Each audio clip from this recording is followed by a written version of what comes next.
కన్నీటి బొట్టు విలువ మనం ఇక్కడ ఉండి మనం మాట్లాడుతున్నాం. వాళ్ళు ఎంత నరకం చూస్తారో పాపం. మాటలు కూడా మాట్లాడడానికి రావట్లేదు తమ్ముడు. మాకు కూడా మాట్లాడి బాధ వేస్తుంది వాళ్ళ గురించి తలుచుకొని. అందరు మన వాళ్ళే అనుకోవాలి. ఏం వాళ్ళు పరాయి వాళ్ళు ఏం కాదు కదా, మన వాళ్ళే కదా. అందుకని యుద్ధమే చేయాలి. ఓకే, ఇప్పుడు వాళ్ళు మొన్న అటాక్ చేసిన వాళ్ళు దొరికిండ్రు అంటే ఏ శిక్ష వేస్తే బెటర్? నలుగురా? వాళ్ళు నలుగురు కదా. 6 మంది.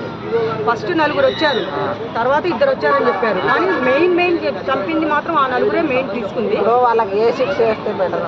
శిక్ష ఇప్పుడు వాళ్ళని అరెస్ట్ చేసి జైల్లో పెట్టి వాళ్ళకి 3 పూట్ల తిండి పెట్టి అవి సాకొద్దయ్యా. వాళ్ళకి ఏం చేయాలంటే శిక్ష అంటే ఎలా ఉండాలంటే, ఇప్పుడు వీళ్ళు ఆన్ ది స్పాట్లో ప్రాణాలు పోయినాయి. ఈ నా కొడుకులతో ఆన్ ది స్పాట్లో ప్రాణాలు పోవద్దు.